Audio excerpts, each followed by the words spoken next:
Assalamualaikum warahmatullahi wabarakatuh. Selamat sore kami ucapkan kepada seluruh peserta webinar, guru besar, senior, dan seluruh rekan sejawat yang telah hadir.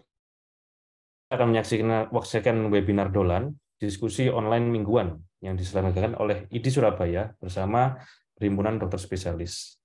Acara Dolan ini selalu hadir di tiap Senin sore pukul 15.00. Kita akan membahas dan mengupdate ilmu kedokteran dari guru-guru terbaik di bidangnya. Dolan kali ini akan bekerja sama dengan Perhimpunan Obstetrik Ginekologi Indonesia, cabang Jawa Timur, dan akan membahas terkait screening kanker serviks. Perkenalkan, saya Dr. Farizal yang akan menjadi host pada kesempatan kali ini. Sebelum acara ini dimulai, kami persilahkan kepada Dr. Brahmana Askandar, dokter spesialis obstetrik ginekologi, subspesialis onkologi, sebagai Ketua ID Surabaya untuk memberikan sambutan. Kepada waktu dan tempat kami persilahkan, dokter. Oke, Assalamualaikum warahmatullahi wabarakatuh. Selamat siang. Yang saya hormati, Dr. Yusuf selaku moderator, Dr. Indra Yuliati selaku narasumber, kemudian panitia Dr. Farizal, Dr. Pandu, Dr. Linda, dan juga semua partisipan yang setia setiap hari Senin jam 15.00 login ke Zoom. Nah, ini tidak terasa ternyata sudah mau berakhir yang bulan Maret, tetapi kita sudah siapkan untuk edisi yang bulan April dan akan segera dirilis. Jadi saya berharap tiap hari Senin jam 15.00 login 1 jam, mendapat ilmu dan mendapat SKP. Jadi mungkin demikian dari saya, semangat selalu semua, selamat berpuasa bagi yang menjalankan ibadah puasa, mudah-mudahan kita semua diridhai Allah Subhanahu wa Ta'ala. Terima kasih banyak. Bisa segera mulai. Wassalamualaikum warahmatullahi wabarakatuh. Waalaikumsalam. Terima kasih banyak Dr. Brahmana. Selanjutnya acara akan dipandu oleh Dr. Yusuf sebagai moderator. Waktu dan tempat kami persilahkan. Baik, terima kasih Dr. Farizal. Assalamualaikum warahmatullahi wabarakatuh. Selamat sore yang terhormat. Di sini ada Ketua ID Dr. Brahmana, ada Dr. Indrayul juga selaku pembicara ya pada dolan kita pada seri yang ke-20 ya, setiap Senin ya jam 15 sampai jam 16 ya, pertemuan sudah rutin yang sudah 20 kali kita lakukan. Seri ini adalah seri obstetri dan ginekologi yang akan membahas tentang screening kanker serviks ya. Pertama-tama kami ucapkan selamat sore pada senior, guru besar, sejawat semuanya yang bisa hadir pada pertemuan kita di Dolan seri ke-20 pada sore hari ini. Selamat berpuasa juga bagi yang menjalankan ibadah puasa tentunya.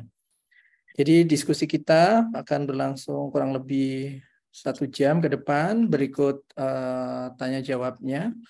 Topik yang tadi sudah kita sebutkan bahwa topik kita pada sore hari ini adalah screening kanker serviks ya. Ada 2 narasumber ya yang ahli di bidangnya. Yang pertama adalah Dr. Brahmana Askandar SPOG, subspesialis onkologi dari FK UNER, Rumah Sakit Dr. Sutomo Surabaya. Kemudian narasumber yang kedua adalah Dr. Indra Yuliati SPOG, subspesialis onkologi, sama juga dari FK UNER, Rumah Sakit Dr. Sutomo Surabaya. Baik, seperti kita ketahui, kanker serviks masih menjadi masalah ya di kita ya. Kalau keganasan nomor 1 pada wanita adalah kanker payudara, keganasan keduanya adalah kanker mulut rahim tentunya. Dan kita masih menghadapi tentu masalah ini ya sampai hari ini juga masih menimbulkan angka kematian dan kesakitan yang sangat besar ya. Padahal ya kalau kita ketahui bersama natural historinya sangat jelas ya, harusnya kanker yang paling mungkin bisa dicegah ya, terutama pada perempuan ini. Tapi kita belum bisa lepas dari persoalan rendahnya angka screening ya, rendahnya angka vaksinasi mungkin, kemudian masih tingginya angka kematian ya. Pada wanita malah untuk organ reproduksi dia menduduki nomor 1. kalau kita lihat mungkin di perawatan di Sutomo ya, di ruangan, terutama ruangan untuk ginekologi, paling banyak ya kita merawat pasien-pasien dengan kanker mulut rahim dengan segala macam persoalannya tentu yang menyertainya. Baik, langsung saja mungkin Dr. Brahmana mungkin bisa memberikan apa tips-tips tentang screening atau bagaimana sih kita menghadapi kanker mulut rahim sekarang ini. Beliau juga selaku ketua ya dok ya, ketua perkumpulan dari onkologi ginekologi di Indonesia. Silakan Dr. Brahmana dulu mungkin yang memulai. Oke, terima kasih banyak Dr. Yusuf. Selamat siang, Assalamualaikum warahmatullahi wabarakatuh semua partisipan. Jadi topik siang hari ini mengenai screening kanker serviks. Tapi nanti monggo boleh saja ditanyakan seputar kanker serviks, tidak harus screening yang misalnya vaksinasinya dan lain-lain, monggo untuk memperluas diskusi. Nah, saya tidak membawakan PowerPoint, nanti akan jadi satu dengan Dr. Indra. Dr. Indra akan menyajikan PowerPoint untuk membantu diskusi.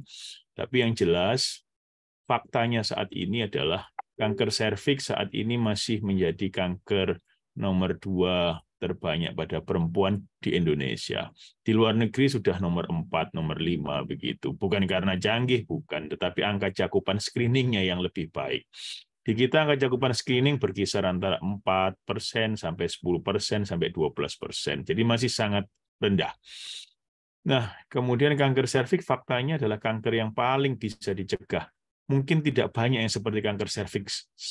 Mekanisme pencegahannya itu bisa seefektif kanker serviks karena ada 4 hal. Yang pertama, perjalanan dari normal sampai jadi kanker serviks lama. Yang kedua, penyebabnya jelas. Sekarang HPV. HPV yang persisten kemudian bisa menjadi kanker serviks. Tapi jangan dibalik bahwa orang HPV pasti jadi kanker serviks, tidak. Tetapi HPV yang persisten, kira-kira 10% persisten akan menjadi kanker serviks. Yang ketiga, sekarang ada vaksinasinya. Nah, karena perjalanannya lama, maka ada waktu untuk melakukan screening. Apalagi screeningnya juga cukup efektif, efisien, yaitu dengan pap smear saja atau IVA, infeksi visual dengan asam asetat. Kalau suatu kanker itu screeningnya dengan metode canggih, mungkin tidak mampu laksana. Ini dengan metode sederhana, sehingga harusnya tidak ada kanker serviks di negara kita. Sayangnya data menunjukkan sebagian besar di negara kita stadium lanjut pada saat datang, stadium 3B, hampir 60-70%. Dan kalau stadium lanjut, pengobatan utamanya adalah radiasi. Celakanya, lagi-lagi keterbatasan radiasi di negara kita. Dari 34 provinsi, hanya 16 provinsi yang ada fasilitas radiasinya sampai saat ini. Mudah-mudahan akan bertambah terus. Kita bayangkan, mostly stadium lanjut, radiasinya terbatas, sehingga prognosisnya tidak terlalu baik. Marilah kita sesuai peran masing-masing mencegah jangan sampai ada perempuan yang terjangkit kanker serviks. Itu saja mungkin untuk memperolehnya. Bagaimana? Ya melalui screening. Nanti Dr. Indra akan menyajikan PowerPoint-nya. Terima kasih Dr. Yusuf. Terima kasih Dr. Brahmana ya, sudah membuka dengan poin-poin penting tadi ya, dengan angka-angka ya. Hanya ada 16 center yang bisa melakukan radiasi ya, karena memang datang dengan stadium lanjut. Nah, Dr. Indrayul berikutnya sudah siap dengan PowerPoint-nya. Nah, mudah-mudahan kita makin mengerti lagi nih bagaimana kita bicara kanker serviks hari ini. Silakan Dr. Indrayul. Terima kasih Dr. Yusuf. Assalamualaikum warahmatullahi wabarakatuh. Selamat sore. Saya dari Divisi Onkologi Ginekologi bersama Dr. Brahmana hari ini akan membawakan mengenai materi dolan mengenai screening kanker serviks. Seperti kita ketahui tadi sudah disampaikan bahwa kanker serviks itu menempati urutan kanker nomor 4 di dunia. Penyebabnya adalah infeksi HPV yang persisten. Sedangkan di negara kita, kanker serviks itu menempati nomor 2 setelah kanker payudara.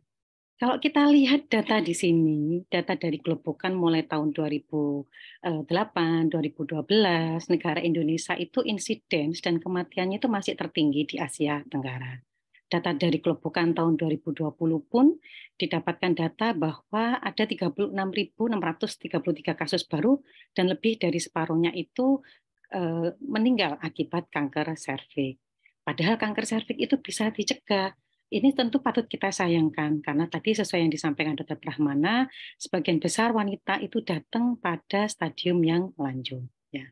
Penyakit kanker ini menjadi masalah karena memang angka kejadiannya tinggi, biaya tinggi, dan ada kanker yang bisa dicegah. Kalau kita lihat di sini, memang karena lokasi serviks itu ada di dalam, ya, di dalam vagina, sehingga butuh untuk dilakukan pemeriksaan dengan inspikulo untuk melihat pada tahap yang masih prakanker ataupun pada saat masih awal. Kalau kita lihat di sini, untuk menjadi kanker serviks itu tidak terjadi secara tiba-tiba, tetapi ada fase yang disebut dengan lesi prakanker baru menjadi kanker. Lah, peran kita sebagai tenaga kesehatan, kita harus sebaiknya menemukan pasien pada tahap lesi prakanker karena apabila ditemukan di sini maka angka kesembuhannya bisa di atas 95%. Kemudian tadi sudah disampaikan perjalanan penyakit dari infeksi HPV ini apabila seorang wanita ya terinfeksi virus HPV pada serviksnya, terus kemudian dia mengalami progresi menjadi prakanker dan akhirnya menjadi kanker. Ternyata pada saat masih tahap lesi prakanker ini bisa mengalami regresi dan akhirnya menjadi clearance. Jadi memang tidak semua wanita yang menderita infeksi HPV itu akan berlanjut menjadi ke arah kanker. Kalau kita lihat di sini perjalanan penyakitnya itu butuh waktu yang cukup lama. Tadi Dr. Brahmana sudah menyampaikan 10%-an ya, 10-25% itu bisa mencapai kanker serviks dengan waktu yang cukup lama, 7-8 tahun dengan sampai sekitar 15 tahun. Dari WHO sendiri menyatakan bahwa kanker serviks itu bisa dicegah, sehingga ada beberapa strategi global untuk mengeliminasi dari kanker serviks ini. Di antaranya yang pertama pada saat serviksnya itu masih normal, kita ada kesempatan untuk melakukan vaksinasi. Sedangkan pada saat ada HPV infection dan masih prakanker, kita ada kesempatan untuk melakukan screening. Ya.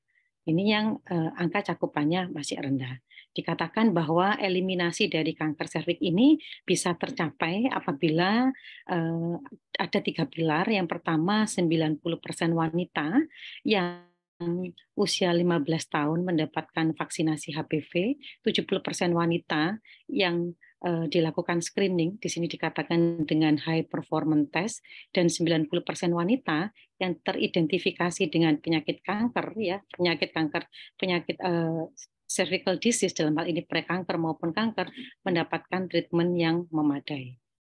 Dari WHO menyatakan bahwa untuk mencegah penyakit kanker serviks ini ada beberapa screening untuk dilakukan.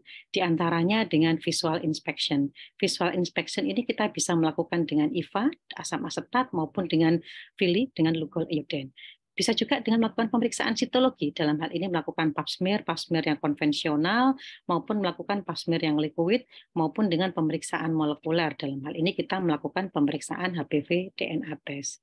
Rekomendasi dari WHO menyatakan bahwa HPV DNA test itu sebaiknya sebagai primary screening test dibandingkan dengan IVA atau sitologi. Tetapi di sini dengan catatan, kalau program existing yang ada di suatu negara itu pap smear, maka diharapkan nanti akhirnya menuju ke HPV DNA testing. Dan apabila program nasional itu merupakan pemeriksaan IVA, maka diharapkan juga should be transition rapidly untuk menjadi pemeriksaan HPV DNA. Kapan kita melakukan pemeriksaan HPV DNA test? Kita bisa start mulai usia pada saat wanita itu 30 tahun dengan interval 5-10 tahun. Sedangkan pada wanita dengan HIV, saatnya dimulai usia 25 tahun dengan interval 3-5 tahun. Di Indonesia sendiri bagaimana? Ada beberapa strategi dalam hal ini. Yang pertama dilakukan vaksinasi. Sudah mulai beberapa kota besar, misalkan Jakarta mulai 2016 dilakukan vaksinasi HPV melalui bulan imunisasi anak sekolah. Di Surabaya mulai 2017 juga siswi kelas 5 sama kelas 6 SD dilakukan vaksinasi HPV pada saat bulan imunisasi anak sekolah, dan harapannya tahun ini dikatakan bahwa seluruh siswi di Indonesia kelas 5 dan kelas 6 SD akan dilakukan vaksinasi HPV. Sedangkan untuk screening sebenarnya ini sudah dicanangkan oleh Ibu Negara pada 21 April waktu itu Hari Kartini tahun 2015, untuk screening yang dipakai di Indonesia memang dikerjakan dengan pemeriksaan IVA karena masalah biaya. Apa sih bedanya pemeriksaan screening itu? Yang pertama, kalau kita melakukan dengan visual inspection, kita bisa melakukan dengan asam asetat. Ini pemeriksaan yang dilakukan oleh dokter, bidan, atau paramedis dengan diberikan asam asetat atau asam cuka 3-5%. Terus kemudian kalau kita ingin membuat 5%, maka 1 campuran cuka ditambah dengan 4 campuran air. Sedangkan apabila kita memakai yang 3%, maka 1 campuran cuka dan 7 campuran air. Tetapi pada saat melakukan pemeriksaan IVA, kita harus memastikan bahwa SSK itu tampak. Arti klinisnya apa? Artinya kalau pasien itu sudah menopause, SSK-nya tidak tampak, bisa tetap kita kerjakan IVA, tetapi dengan catatan bahwa SSK tidak tampak, sehingga kita sarankan untuk melakukan pap smear. Kemudian inovasi di Indonesia dalam hal ini sudah mulai beberapa diajarkan di bidan sama dokter di puskesmas ya. Jadi dari tim Satgas Lesi Prakanker, Prof. Laila mengembangkan dokumentasi IVA. Jadi kalau dulu pemeriksaan IVA itu tidak bisa dilakukan dokumentasi, sekarang kita bisa melakukan dokumentasi menggunakan HP yang biasa kita pakai sehari-hari, tapi kita pakai cahaya pengisi sehingga akan menyala terus lampunya, dan kemudian kita ambil gambarnya, kita perbesar, kita ambil gambarnya. Apabila kita ragu-ragu, kita bisa melakukan tele-do-IVA. Saya pun sudah sering mendapatkan konsulan dari sejawat bidan, dokter umum di puskesmas, ataupun yang sudah dilakukan krayo pun dikonsultasikan bahwa apakah memang seperti ini. Jadi terus kemudian untuk pemeriksaan sitologi yang berikutnya adalah kita bisa melakukan dengan konvensional menggunakan spatula air. Kita harus mengambil yang ektoservik dan kemudian kita juga harus mengambil yang endoservik. Untuk mengambil sampel yang endoservik kita harus memakai spatula air yang agak lebih dalam, lebih panjang gitu, dan atau menggunakan brush. Sedangkan untuk yang pemeriksaan sitologi menggunakan liquid, brushnya seperti ini, sehingga untuk ekto bisa tercakup di sebelah yang bagian ini, yang untuk dalam ini untuk bagian yang endoservik. Terus kemudian pembacaannya yang dipakai sekarang menggunakan Bethesda, tetapi biasanya dokter PA juga masih memakai yang papanikulo maupun dengan CIN, dan terakhir diberikan data tentang Bethesda-nya. Sedangkan untuk screening yang terakhir kita bisa menggunakan HPV DNA test, di mana pemeriksaan ini untuk mengetahui ada tidaknya virus HPV pada serviks. Alatnya yang dipakai sama dengan pemeriksaan yang liquid tadi, sehingga pada saat melakukan pengambilan sampel untuk pap smear yang liquid, kita juga bisa sekaligus untuk pengambilan pemeriksaan HPV DNA, sehingga ada istilahnya co-testing. Co-testing itu adalah pemeriksaan HPV DNA plus pemeriksaan sitologi atau pemeriksaan pap smear.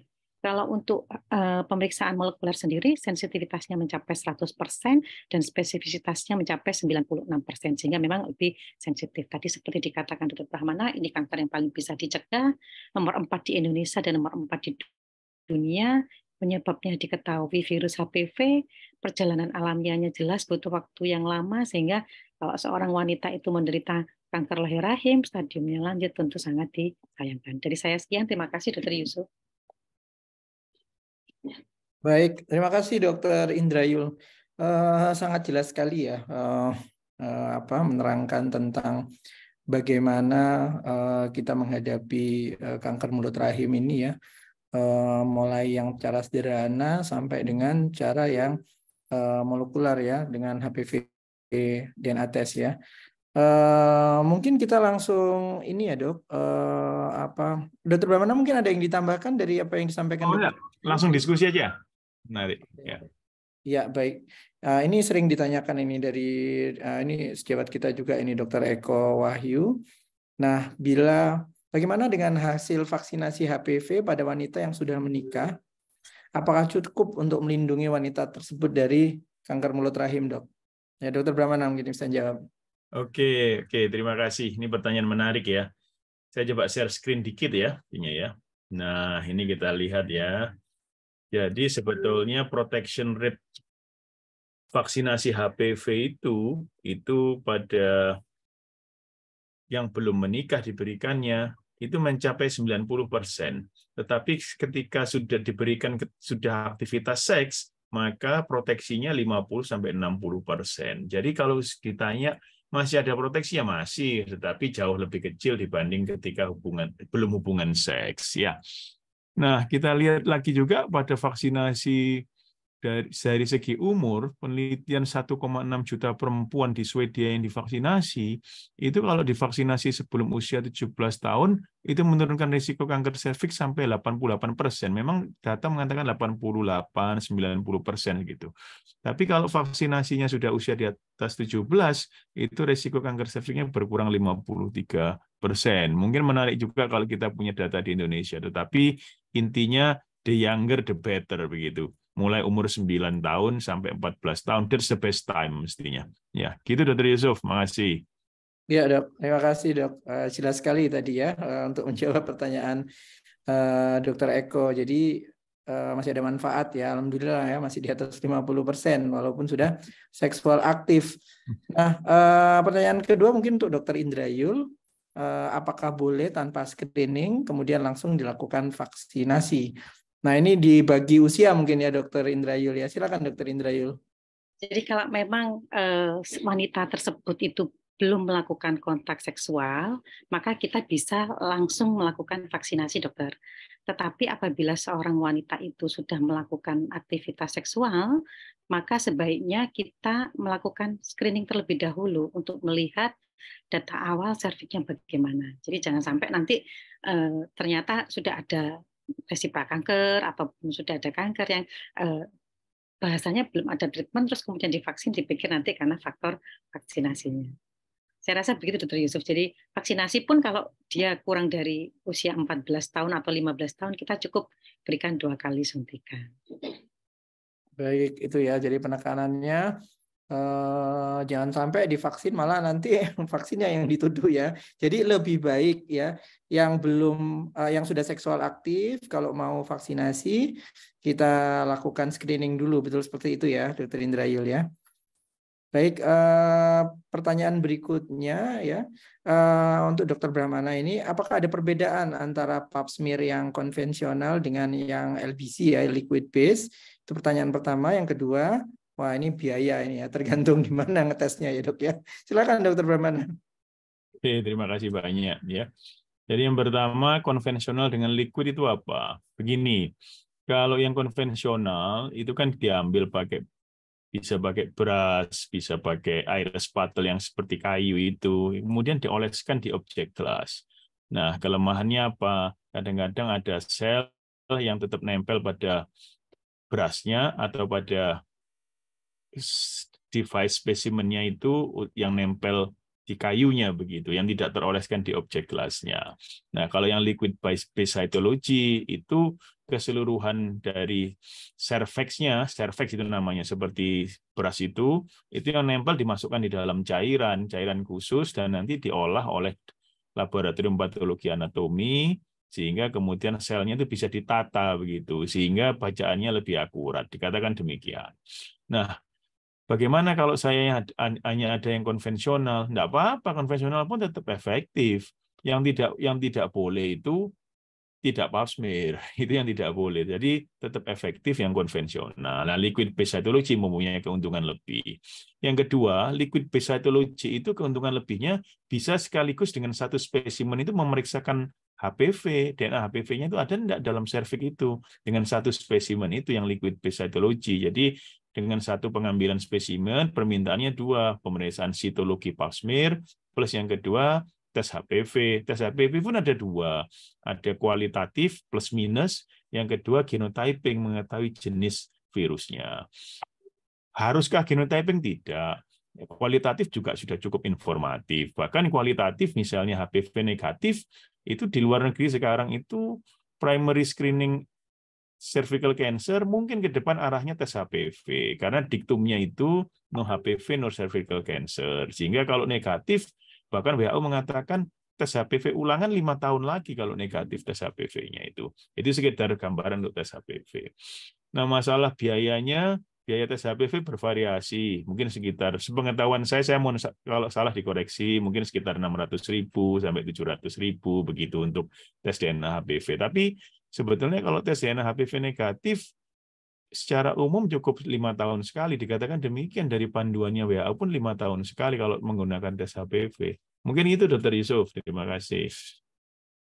Terima kasih Dokter Brahmana ya. Jadi bagus sekali tadi ya dikatakan kalau kita bisa akses HPV DNA tes ya, panduannya adalah cukup dikerjakan 5 tahun sekali seperti itu ya. Dan tadi dikatakan tes itu larinya mungkin sudah mulai ke arah sana ya, apalagi di negara-negara maju ya. Tetapi yang paling salah adalah tidak melakukan tes tentunya. Baik, pertanyaan berikutnya nggak apa-apa ya bolak-balik ini untuk Dr. Indrayul. Banyak ini mudah-mudahan kita sempat menjawab semua ya.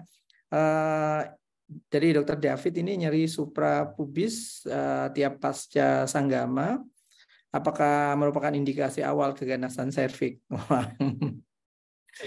Gimana Dr. Indrayul? Ya, kalau nyeri pasca senggama saya rasa kok ya bukan ya. Yang harus kita pastikan itu paling sering itu keluhan awal itu postcoital bleeding. Jadi kalau seorang wanita menderita ada keluhan habis hubungan itu terus kemudian ada keluhan berdarah atau ngeflek, mungkin sebaiknya segera disarankan untuk ke tenaga kesehatan untuk dilakukan pemeriksaan inspekulo. Kan inspekulo itu kan nggak lama ya, paling nggak ya 10 menitan lah, terus kemudian kita oleskan asam dan sebagainya. Jadi gejala awal itu postcoital bleeding, Dok. Kalau dia sampai misalkan nyeri suprapubik itu ya sudah, terus atau mungkin perdarahan spontan, yaitu berarti dia bisa saja stadiumnya juga sudah kanker serviks, tapi yang stadiumnya sudah lanjut seperti itu. Tapi kalau dia setiap postcoitus itu ada nyeri suprapubik, bisa juga mungkin karena faktor misalkan si wanita itu mengalami orgasme itu bisa menimbulkan nyeri karena adanya prostaglandin yang ada di cairan semen. Saya rasa lebih. Ya, terima kasih Dr. Indrayul ya, yang jadi yang lebih spesifik postcoital bleeding ya tentunya. Nah ini mungkin pertanyaan ini kami gabung untuk Dr. Brahmana. Jadi tadi pertanyaan tentang vaksin, tingkat pencegahannya sudah disebutkan ya 90-50 lah seperti itu ya. Kemudian ini Dok, nah kalau sudah pernah vaksin yang lama anggaplah seperti itu ya, yang melindungi hanya 2. Nah sekarang muncul nih Dok, Gardasil 9 ya, ini merek ya, sorry ya, G9 ini apakah kita boleh melanjutkan ya, kita tetap berikan ya, padahal sudah pernah dapat. Nah kemudian langsung aja Surabaya sudah ada nggak Dok? Nah mohon tanggapan Dr. Brahmana. Oke, terima kasih ya. Ini mirip-mirip dulu zaman pertama kali ada vaksin begitu ya. Vaksin diindikasikan usia 9 sampai 26 tahun gitu kan, kira-kira pada waktu tahun 2010 ya, 2011. Protes ini yang usianya lebih dari 26 tahun. Loh, saya ini sudah kadung usia 40, vaksinnya baru muncul ya. Nah, kemudian diliti. Sama juga dengan ini. Loh, saya ini sudah terlanjur, kita nyebutnya gini aja lah. 2V, 4V, 9V. Jadi vaksin 2 valensi, 4 valensi, dan 9 valensi. Wah, saya ini sudah kadung vaksin dengan 2V, ternyata muncul 9V. Wah, saya ini sudah kadung vaksin dengan 4V, muncul 9V. Ya. Apakah saya boleh suntik dengan 9V meskipun sudah menyelesaikan dengan 2V dan 4V? Jawabannya boleh. Terus pertanyaan lagi, apa direkomendasikan? Tidak.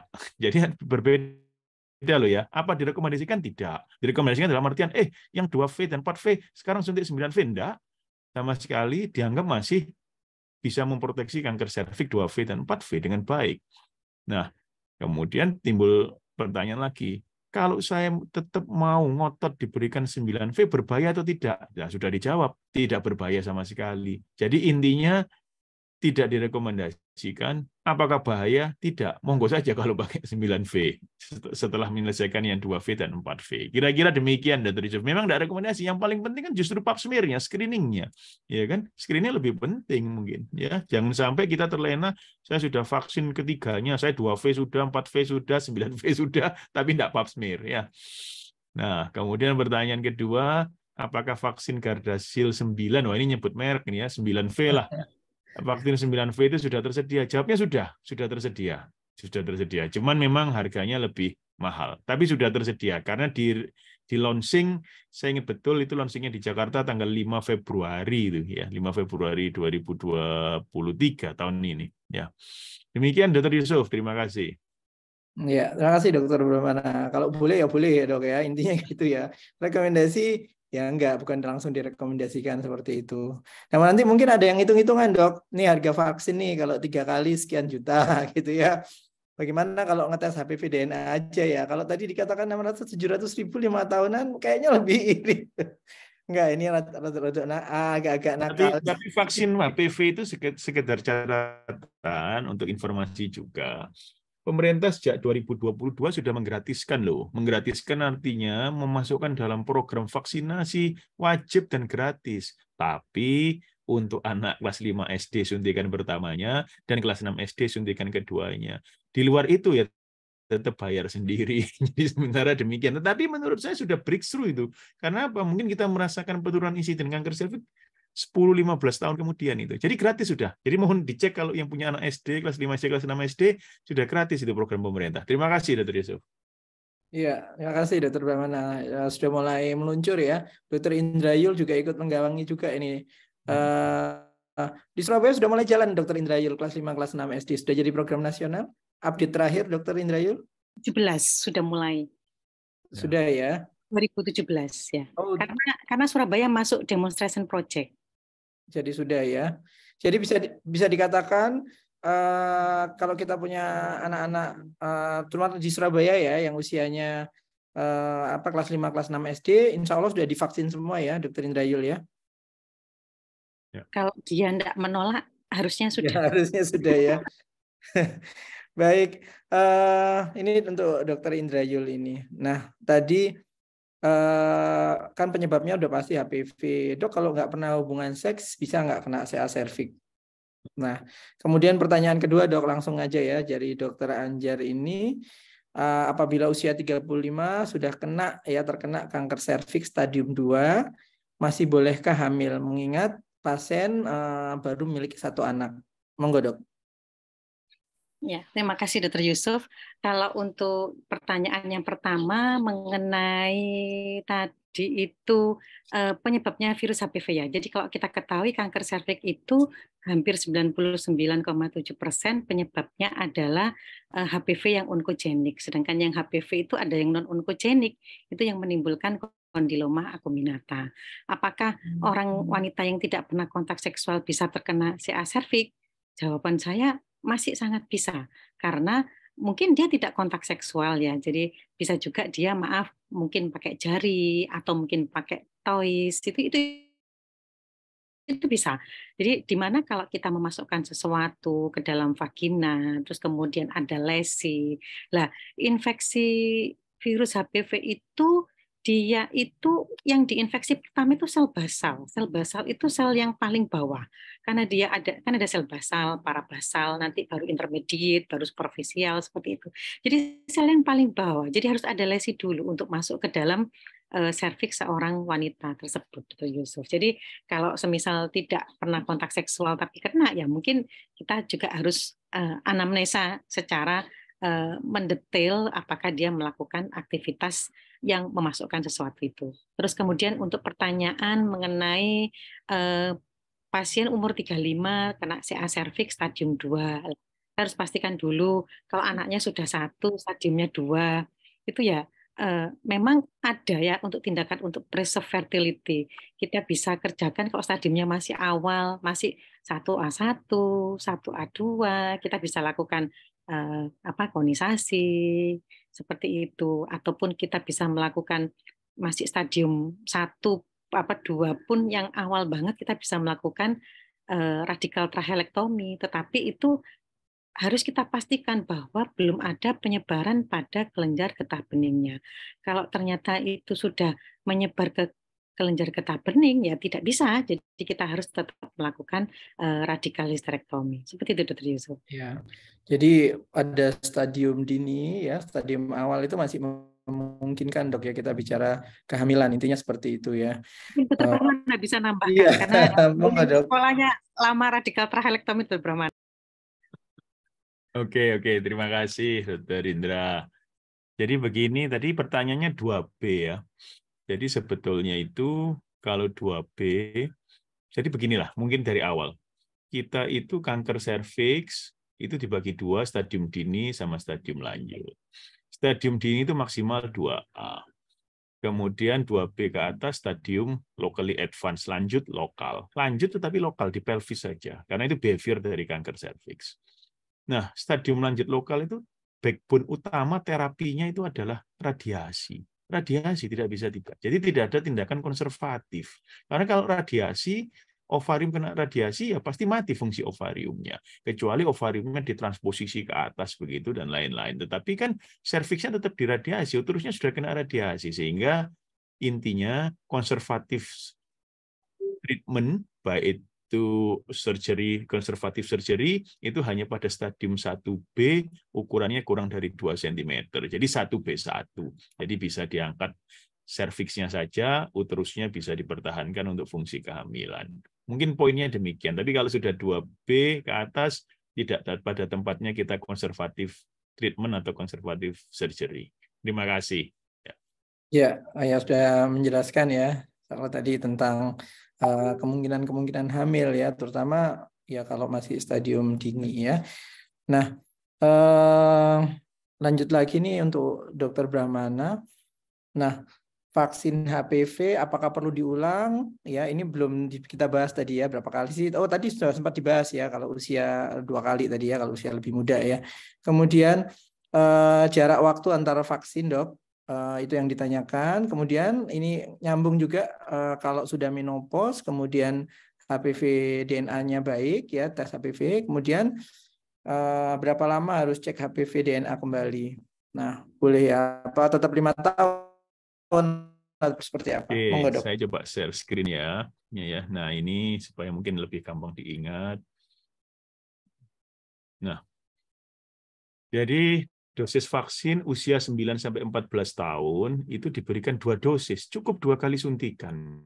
Kenapa? Karena penelitian menunjukkan antara umur sekian diberikan 2 kali dan 3 kali, imunitas yang terbentuk sama, karena saking bagusnya imunitasnya. Sehingga kalau 9-14 tahun diberikan 2 dosis. Yang harus dicatat juga, pemberian 2 dosis itu bukan lebih cepat, lebih baik, jaraknya lebih pendek, lebih baik, tidak. Minimal 5 bulan minimal itu. Jadi 5-12 bulan. Kenapa? Kalau suntikan keduanya kurang dari 5 bulan, tidak efektif membangkitkan antibodinya. Nah, jadi yang minimal 5 bulan, maksimal 12 bulan. Ini yang menjadi dasar program anak SD itu, suntikan pertama kelas 5, suntikan kedua terpaut 12 bulan alias kelas 6 SD. Nah, kalau usia lebih dari 15 tahun ke atas, diberikan tetap 3 dosis panduannya. Diberikan 016 kalau 2V, atau 026 kalau 4V atau 9V. Nah, yang kita perhatikan jarak minimal antar dosisnya, dosis 1 dan 2 jaraknya 4 minggu, dosis 2 dan 3 jaraknya minimal 12 minggu, dosis 1 dan 3 minimal 5 bulan. Jadi ini kira-kira pembagian besar dosis vaksinasi, 2 dosis dan 3 dosis. Ya. Nah, kemudian ada pertanyaan durasi ya, kalau tidak salah. Durasi itu sampai saat ini, demikian faktanya itu. Yang bivalen 11 tahun, kuadrivalen 10 tahun, nonavalen 6 tahun, dan masih sedang diikuti terus. Ya. Nah, memang vaksin HPV ini agak berbeda dengan vaksin misalnya hepatitis. Hepatitis kan ada indikator objektif. Oh, saya tes antibodi terhadap hepatitis bisa. Nah, tetapi pada HPV tidak ada pemeriksaan, oh saya mau ngetes antibodi saya terhadap HPV, tidak ada. Meskipun di laboratorium tempatnya clinical trial ada, tetapi pada clinical practice daily tidak ada pemeriksaan untuk melihat tes HPV saya ini sudah protected atau tidak. Tetapi berdasarkan data penelitian bahwa kalau diberikan sebelum hubungan seks 90% protection rate-nya ya. Jadi mungkin ini tentang vaksin itu Dr. Yusuf. Mungkin Dr. Indra bisa nambahkan. Terima kasih. Oh, Dr. Indra, ada tambahan untuk vaksin tadi?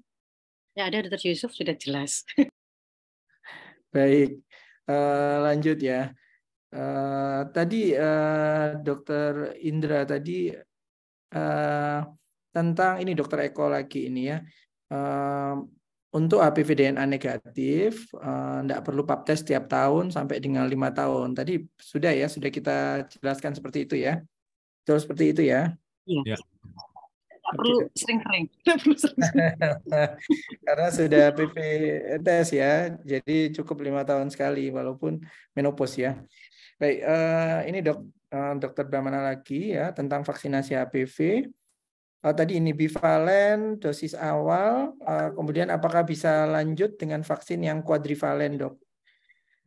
Jadi ini yang kayak apa ya, habis tukar-tukar kayak gitu, Dok. Sebaiknya apa dari kuadrivalen jadi bivalen. Semisal yang sudah terlanjur yang bivalen, bagaimana agar dapat vaksin untuk tipe HPV yang lain, Dok? Nah, monggo, Dok.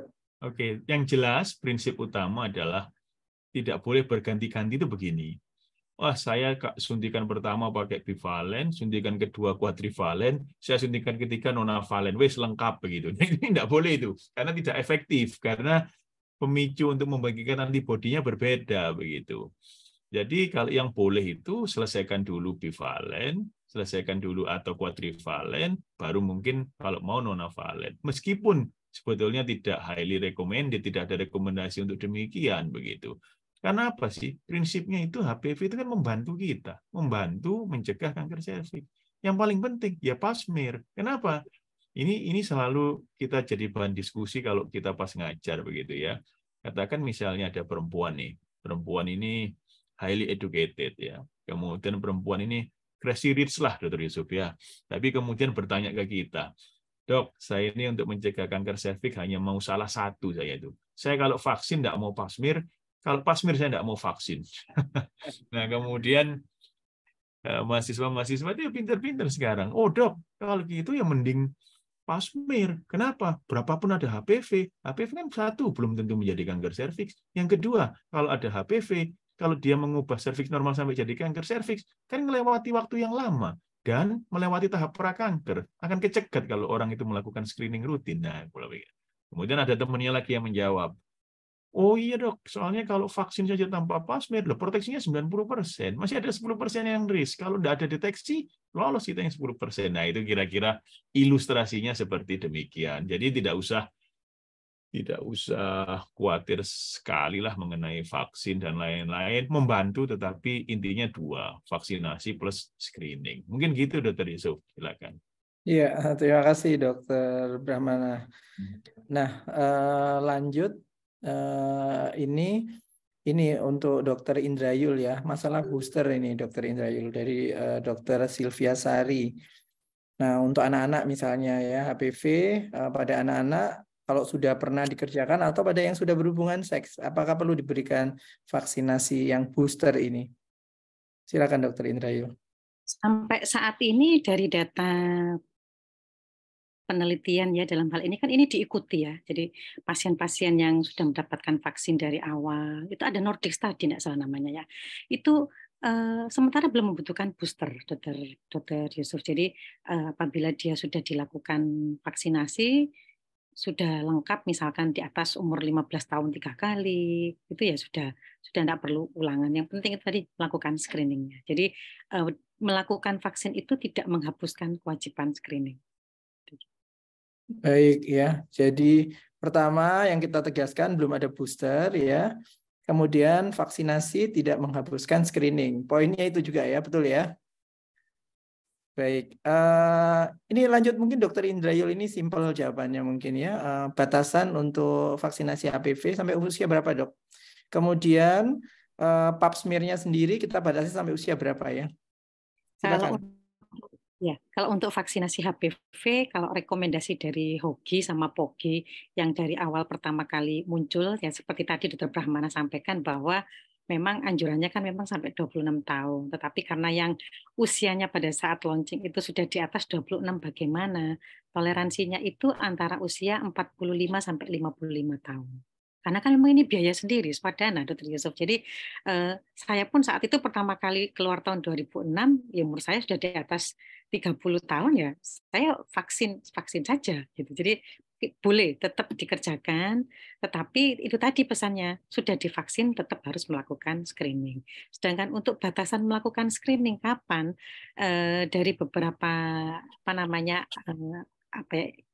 anjuran ya, dari beberapa organisasi profesi itu bahwa kita sampai usia 65 tahun, kalau seorang wanita itu 3 kali hasil pemeriksaannya itu bagus, itu tidak perlu melakukan screening lagi. Jadi batasannya di usia 65 tahun, 3 kali pemeriksaan sebelumnya bagus, tidak perlu melakukan screening lagi. Baik, itu tadi kuncinya ya, usia 65 dan 3 kali sebelumnya pap smear-nya hasilnya normal, bisa dikatakan seperti itu ya. Cukup gitu. Saya konfirmasi kembali ya, tadi batasan 45 apa 55 ya Dokter Yul ya, untuk vaksinasi tadi ya? Kalau dari rekomendasi awal dari Hogi sama Pogi waktu keluar itu sampai umur 55 tahun. Boleh ya, oke. Soalnya banyak juga yang pasien-pasien juga sudah tahu, dok ini maksimal sampai 45 tahun ya. Ternyata enggak ya, sampai 55 tahun pun itu bisa ya. Tentu efek proteksinya tidak sebagus awal, tadi sudah dikatakan Dokter Brahmana ya. Tetapi ujung-ujungnya harus melakukan screening tentunya ya, pap smear. Baik, ini pertanyaan dari Dokter Ari ya. Ini jauh-jauh juga ini Dokter Ari. Dok, ini sudah ada 500 lebih ya yang ikut kita pada sore hari ini. Nah, Dokter Ari bertanya meningkatnya nikah dini nih, Dok.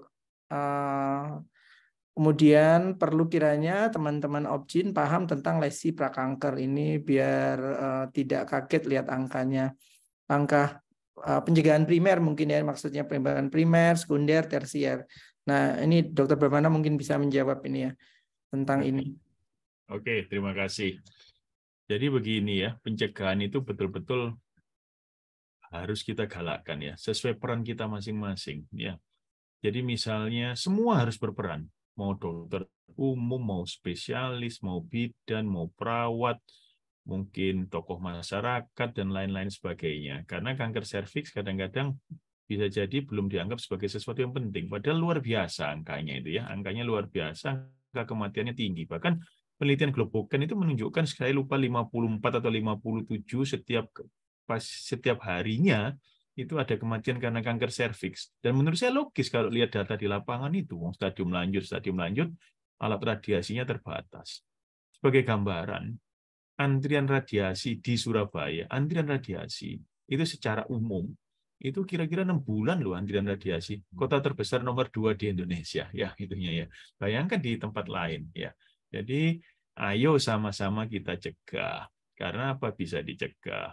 Jadi kalau misalnya dokter, siapa tahu misalnya ada pasiennya bawa anak, sudah di screening, sudah divaksin belum? Atau tanya pasiennya sudah di screening belum? Misalnya SPOG habis melahirkan, kontrol habis melahirkan, ya ditanya, Bu sudah pernah screening atau belum? Kalau punya anak sudah vaksin apa belum? Ya jadi kita bisa untuk menurunkan risiko kanker serviks. Saya setuju dengan Dr. Ari Widiasa, ini sahabat saya Dr. Ari Widiasa ini ya. Nah, ini dari Jakarta beliau nih. Jadi setuju, ayo cegah secara primer. Cegah primer itu artinya vaksinasi, terutama pada usia muda. Cegah sekunder, artinya sebelum terjadi disease dengan melakukan screening, terserah mau pap smear, mau IVA, nanti Bu Indra akan menjelaskan mengenai itu. Kemudian yang ketiga, tersier. Tersier itu berarti kalau sudah ada penyakit kanker serviksnya, segera bisa mendapat pengobatan yang adekuat. Nah, ini masih PR di negara kita, karena sebagian besar stadium lanjut, backbone terapinya adalah radiasi, di mana fasilitas radiasi masih terbatas. Jadi setuju saya sekali dengan Dr. Ari Widiasa. Terima kasih, Dr. Isa. Ya, terima kasih Dokter Brahmana. Untuk Dokter Eko ini tadi sudah disebutkan ya perlindungannya ya 11, 10 sama 6 tahun ya. Sudah dijelaskan tadi sama slide Dokter Brahmana. Langsung aja ini dari Dokter Lulu untuk Dokter Indrayul. Nah, IVA dulu atau pap smear, atau ada pilihannya berapa lama ya habis IVA kemudian pap smear. Nah, bisa menjelaskan Dokter Indrayul? Ya, karena memang kalau di negara kita kan mungkin kenalnya screening awal itu pap smear. Jadi pap smear, jadi orang datang periksa ke kita minta pap smear. Pasti datangnya kan begitu. Terus kemudian kita mulai ada program See and Treat itu akhirnya ada mengenalkan IFA. Yang sebelumnya sudah pap smear pun akhirnya juga bertanya tentang pemeriksaan IFA itu apa, seperti itu. Karena memang kalau untuk pemeriksaan pap smear pernah itu diuji cobakan ya di negara kita pada saat itu di Jakarta sekitar 2.000 wanita, Dr. Yusuf ya, untuk dilakukan pap smear. Terus kemudian hasilnya itu baru jadi 2 bulan kemudian. Jadinya hasilnya baru jadi 2 bulan kemudian, terus bingung orangnya ini yang sebelumnya rumahnya di gang ini, terus sudah tidak ada dan sebagainya. Akhirnya diputuskan pada saat itu untuk program screening nasional di negara kita menggunakan IFA. Dan pada saat itu pun dikembangkan dengan program CNT. C dilihat apabila didapatkan lesi acetoated dari pemeriksaan IFA itu langsung dilakukan treatment dengan melakukan cryoterapi. Di puskesmas di Surabaya itu sudah banyak yang bahasanya bisa. Saya melatih mulai tahun 2009, tapi di Surabaya itu menggunakan sistem regionalisasi. Jadi memang tidak semua puskesmas itu dokternya mengerjakan. Jadi kalau positif kita pull di puskesmas mana saja yang dia ada fasilitas untuk melakukan cryoterapi. Nah, pada saat kita melakukan pemeriksaan pap smear, misal pasien itu pasien privat di tempat kita bisa setelah kita ambil sampel pap smear, kita langsung bahasanya melakukan pemeriksaan IFA. Kalau kita pasien privat itu kan setelah diambil pap smear-nya kan hasilnya baru 1 minggu kemudian. Nah, kita ingin tahu serviknya itu bagaimana. Ya kita bersihkan saja dengan pemeriksaan IFA sehingga kita bisa tahu hasilnya. Oh iya aman. Jadi kita bisa komparasi. Jadi di status kita bisa di rekam medis kita bisa tulis bahwa oh pap smear kita kerjakan pap smear kita IFA negatif. Sama kalau misalkan pasien-pasien pun datang dengan keluhan ada keluhan keputihan dan sebagainya. Kalau dibersihkan pakai IFA, pasti dia itu senang. Karena apa? Itu kan cairan hipertonis, Dr. Yusuf. Karena itu cairan yang hipertonis, otomatis kan rasanya itu jadi lebih keset. Ya. Jadi sehingga dia sudah langsung bersih, tinggal kita nanti pengobatan dengan oral maupun per vaginam. Jadi untuk manfaat langsung ke pasien dengan keluhan keputihan itu kita bisa langsung membersihkan, sekaligus kita bisa pernah mengintip serviknya itu bagaimana. Jadi kalau untuk ulangannya, pemeriksaan IFA atau pap smear kalau hasilnya negatif, kita bisa ulang 3 tahun sekali. Dari WHO menyatakan boleh 3 tahun sekali. Jadi langsung ya dok, misalnya hasil pap smear sekarang negatif ya, itu diulang 3 tahun ya, bukan Tahun sekali. Langsung ya 3 tahun sekali kalau untuk pap smear ya. Nggak peduli mau yang liquid base atau yang konvensional ya dokter ya? Iya. Oke. Tapi itu tadi syaratnya tadi seperti rekomendasi WHO kan dia mintanya HPV DNA High Performance Test. Tetapi kalau dia pemeriksaan untuk program screening nasionalnya mau pakai sitologi atau mau pakai yang pemeriksaan IFA itu sama WHO disarankan untuk ya tingkatkan kualitas akurasinya karena kita tahu bahwa false negatif pap smear itu cukup tinggi Dr. Yusuf. False negatif pap smear itu dari beberapa jurnal dikatakan sampai 27,1%. Sedangkan kalau semisal false negatifnya IFA, kalau yang mengerjakan itu bahasanya itu kompetensinya bagus dan sebagainya, itu pernah diteliti di Jakarta itu 3,2% saja false negatifnya. Baik, iya. Jadi kan sering nih pertanyaan juga mungkin ya di kalangan kita juga. Nah, kalau kita kan tadi sudah jelas ya untuk HPV DNA test itu kan sensi sama spesifitasnya memang bagus ya. Jadi bisa sampai 5 tahun ya kita ulang ya.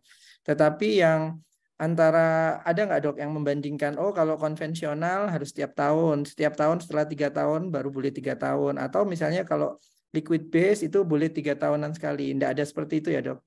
Dr. Indrayul? Nggak ada. Jadi untuk spesifitasnya hampir sama, cuman memang beda metode ya. Jadi metodenya kalau liquid itu memang mungkin lebih mahal, terus kemudian untuk pembacaannya juga lebih bersih seperti itu sehingga intinya itu teknik ya, teknik pengambilan, persiapannya itu butuh kita tekankan. Jadi jangan sampai semisal pasien itu habis memasukkan misalkan obat per vaginam dan sebagainya kita lakukan pap smear seperti itu jangan. Jadi kalau untuk melakukan pemeriksaan ini memang dibutuhkan persiapan terlebih dahulu. Misalkan kita tidak boleh melakukan bahasanya mencuci bagian dalam ya, terus kemudian memakai obat-obat yang dimasukkan ke dalam vagina, terus kemudian kalau koitus paling nggak kita tunggu 2 kali 24 jam, seperti baru kita kerjakan pap smear-nya. Mengambilnya pun juga harus ada tekniknya. Kalau kita melakukan pemeriksaan yang tadi yang yang konvensional, kita harus mendapatkan 2 sampel, endoservix sama ektoservix, supaya hasilnya itu memuaskan. Kalau dengan bacaan Bethesda itu biasanya di hasilnya itu ada tulisannya satisfactory or non satisfactory for evaluation. Jadi dari situ kita bisa tahu bahwa sampel yang kita ambil itu memuaskan apa tidak memuaskan. Dari situ, Dr. Yusuf. Jadi di situ nanti dilihat juga sel-selnya yang sudah tercakup di hasil pap smear kita itu sudah lengkap atau belum.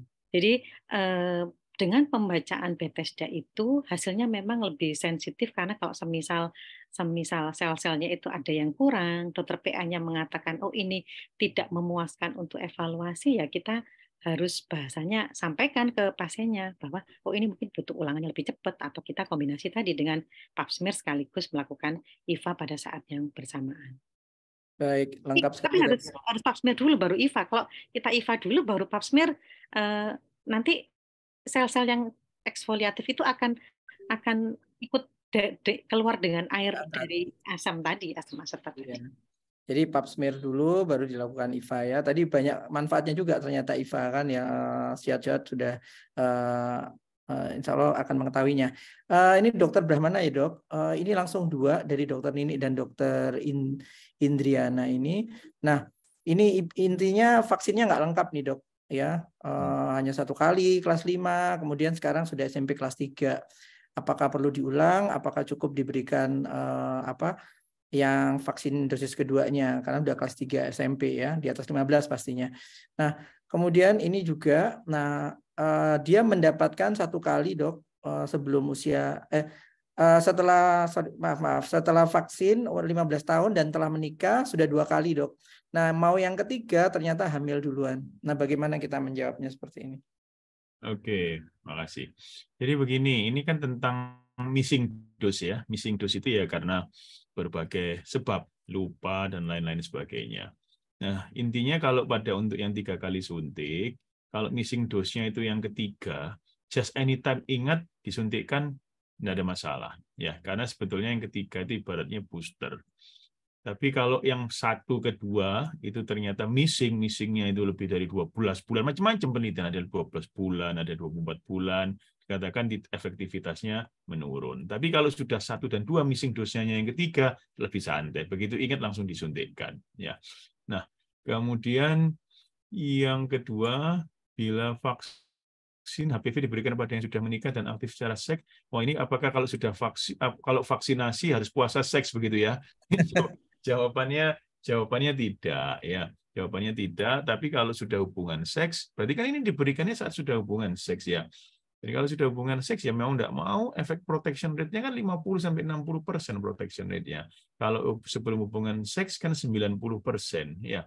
Jadi apakah setelah vaksinasi dapat langsung melakukan hubungan seks?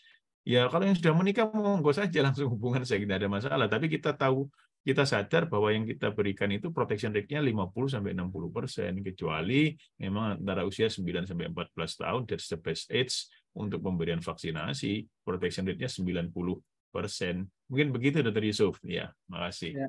Ini dok, mungkin sedikit ya dok, itu kan kalau yang 3 dosis ya, kalau pada anak-anak kan 2 dosis saja dok. Nah ini cuma 1 dok dia dapat, kemudian dia tahu-tahu misalnya anggap umur 17 tahun, bagaimana itu dok? Kan 1, 2 itu yang paling penting, tapi kan pada ini kan pada anak-anak gimana dok sikap kita? Ya sebetulnya tidak ada evidence sampai detail seperti begitu ya, biasanya evidence based. Oh bagaimana efektivitasnya dikumpulkan anak-anak yang telat 1 tahun, 2 tahun, telat 3 tahun, 4 tahun, missing dose-nya begitu ya. Tapi pada intinya kalau 1 dan 2, maka yang kedua itu harus diberikan kalau yang kedua. Karena yang kedua itu ibaratnya boosternya. Tapi kalau telat lama, tidak ada salahnya bisa diulang sequence-nya. Gitu. Karena tidak ada yang membahayakan ketika diulang sequence-nya. Ya. Karena jawaban pasti saya tidak tahu karena datanya juga tidak ada di dunia itu. Tapi sequence-nya bisa diulang dan tidak membahayakan. Ya, Ya, makasih. Dok, untuk hipertiroid ini Dok ya, enggak ada masalah ya Dok ya? Dulu itu sempat ada hubungan katanya dengan tiroiditis Hashimoto begitu ya, tapi ternyata faktanya tidak. Jadi intinya tidak ada masalah. Makasih. Baik, terima kasih Dokter Brahmana. Ini terakhir untuk Dokter Indrayul, vaksin untuk laki Dok, karena gambar apa itu nanovalen tuh gambarnya laki juga ya Dok, bukan perempuan lagi. Sekarang iklannya laki dan perempuan, ini gimana sikapnya Dok? Memang kalau untuk vaksin HPV itu harusnya untuk laki dan perempuan. Jadi kalau misalkan anak kita laki itu sekolah ke luar negeri, pasti ditanyakan data untuk vaksinasi HPV-nya bagaimana. Seperti kita ketahui, HPV yang non-onkogenik tadi kan menimbulkan kondiloma acuminata. Jadi dia mengambil yang untuk kondiloma acuminatanya, sedangkan yang onkogenik pada laki karena nggak ada serviknya, dia mengambil manfaat untuk CA penis. Jadi CA anal, CA penis itu juga berisiko pada laki-laki. Seperti itu, Dr. Yusuf. Jadi tetap diperlukan. Beberapa negara itu sudah menggunakan HPV vaksin ini sebagai National Immunization Program untuk anak laki dan perempuan. Kalau di negara kita masih yang siswi dulu karena memang masalah biaya. Mungkin saya tertarik menjawab yang ini, Dr. Yusuf, sebelum waktunya habis. Ya, memang betul ya. Di sini kalau dari BPJS itu screening itu batasannya itu di 50 tahun, betul. Ya, jadi kalau kita pun ngitung cakupan ya, biasanya kalau saya sama orang dinas, cakupan orang yang dilakukan screening itu sampai usia 50 tahun.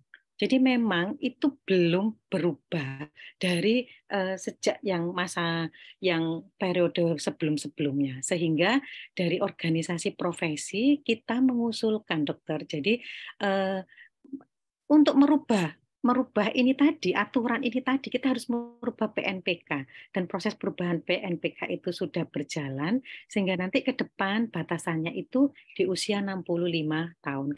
Karena ternyata banyak wanita-wanita yang usianya di atas 50 tahun ternyata yang juga menderita kanker leher rahim. Walaupun ini memang diprotes sama daerah karena mereka keberatan. Sampai usia reproduktif 50 tahun saja kami tidak mencapai target untuk screening sesuai yang ditargetkan kok. Apalagi ini sampai usia 65 tahun sehingga hitungannya itu jadi lebih banyak. Seperti itu. Ya. Baik, mohon maaf ini semuanya Dokter Brahmana, Dokter Indrayul karena waktu ya yang membatasi sudah 16.03. Terima kasih semuanya atas partisipasi ya. Ini sudah ada 526 yang terakhir ini sejawat-sejawat kita ya, guru-guru senior ya. Kemudian pertanyaannya juga sangat bervariasi ya, banyak sekali pertanyaan dan insya Allah apa yang disajikan dan ditanyakan sudah dijawab tadi ya. Mudah-mudahan kita mendapat manfaat ya dari acara Dolan pada sore hari ini. Dan sekali lagi kami ucapkan terima kasih untuk Dr. Brahmana Skandar sebagai konsultan dan Dr. Indra Yuliati sebagai konsultan atas materi-materi dan jawaban-jawaban yang sudah diberikan.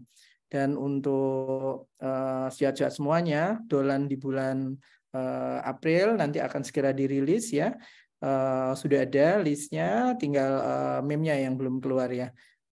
Baik, terima kasih. Saya selaku moderator, kami tutup ya acara ini. Bila taufik wal hidayah. Assalamualaikum warahmatullahi wabarakatuh. Terima kasih semuanya, Dr. Brahmana. Terima kasih semua. Ya, terima kasih. Acara kami serahkan ke host. Silakan Dr. Farisal. Terima kasih Dr. Farisal. Terima kasih banyak kepada Dr. Yusuf, Dr. Brahmana, dan Dr. Indra. Terima kasih banyak kepada seluruh peserta sekalian. Untuk berikutnya nanti akan ada pengumuman terkait poster bulan April apa saja yang akan datang. Terima kasih banyak kepada seluruh hadirin. Kami mohon maaf bila ada kesalahan dalam proses webinar ini. Kami tunggu di Dolan berikutnya di edisi April. Terima kasih banyak. Wassalamualaikum warahmatullahi wabarakatuh. Terima kasih banyak. Assalamualaikum. Terima kasih.